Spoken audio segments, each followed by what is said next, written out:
Students, in this lecture I will tell you about the outbreak of the revolution. थोड़ा सा recall करते हैं पीछे से कि लुई 16 ने प्लान किया था टैक्सेस इम्पोज करने का. लास्ट लेक्चर में हमने यही सी क्वेश्चन पे छोड़ा था कि लोगों का क्या रिएक्शन हुआ कि जो लुई 16 ने टैक्सेस इम्पोज किए थे टू मीट हिज एक्सपेंसेस, क्योंकि उसके ऊपर इतना सारा डेप्ट था, उस डेप्ट को रीपे करने के लिए उसने टैक्सेस को इंक्रीज करने की कोशिश की. तो अब लोगों का क्या रिएक्शन है, we will discuss in this lecture. Louis XVI planned to impose taxes, okay, but taxes cannot impose without the meeting of the state journal. अब जो टैक्सेस इम्पोज करने हैं उसमें सारे स्टेट के जर्नल्स आएंगे, सारे स्टेट्स के जो तीनों स्टेट्स हैं, फर्स्ट स्टेट, सेकंड स्टेट और थर्ड स्टेट, इन तीनों स्टेट्स के हेड्स को बुलाते हैं और उनसे मीटिंग की जाती है. आफ्टर द डिस्कशन ये डिसाइड किया जाता है कि टैक्स इम्पोज होंगे या नहीं होंगे. तो ये मीटिंग कंडक्ट हुई 5 मई 1789, meeting of state journal. Last meeting कब हुई थी? इट वॉज हेल्ड इन 1614 में हुई थी. उसके बाद कब हुई है मीटिंग? 5 मई 1789 को. अब रिकॉल करो जरा, मैंने जब चैप्टर स्टार्ट कराया था तो मैंने आपको बताया था कि रेवोल्यूशन कब स्टार्ट हुआ, कौन सी डेट थी वो? That was 14th जुलाई 1789. अब हम उसके आसपास हैं. तो ये 5 मई की बात हो रही है जब मीटिंग हुई.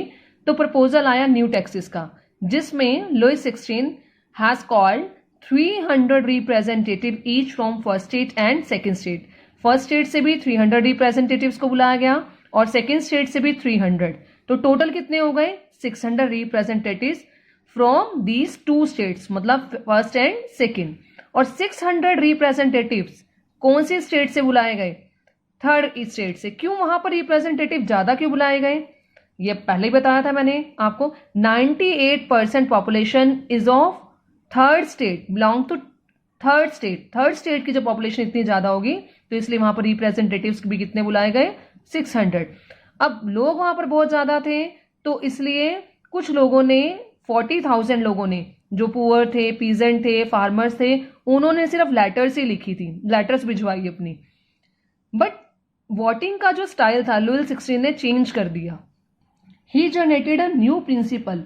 According to this principle that each state had one vote, means one state has one vote, second state has one vote and third state has one vote. Means two states, जो first state हो गई और second state हो गई, उनके पास 2 voting right हो गए और थर्ड स्टेट के पास सिर्फ 1 राइट हो गया. But member of third state demanded that voting now be conducted by assembly as a whole, means where each person, each member would have one vote. कि ये नहीं होना चाहिए कि एक स्टेट के जो लोग हैं उनको पूरे को ओना, मतलब एज अ होल उनको एक ही वोट मिले. उनका कहने का मतलब ये था कि अगर 300 पीपल हैं फर्स्ट स्टेट के तो 300 वोट्स होने चाहिए, सेकंड स्टेट के 300 है वहां भी 300 वोट्स होने चाहिए और थर्ड स्टेट के लोगों के 600 वोट्स होने चाहिए. Means each person should have one vote. और ये आइडिया कहां से लिया गया था? ये आइडिया लिया था रॉयजी की बुक से.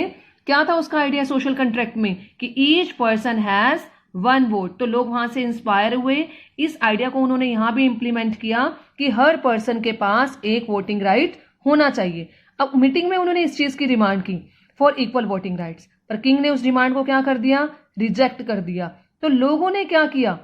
क्या लोगों ने उस बात को माना, कंटिन्यू की उस मीटिंग को? No. When the king rejected the proposal of each person each vote one vote, member of the third state walked out of the assembly in protest. वो असेंबली से ही चले गए, उन्होंने मीटिंग को छोड़ दिया.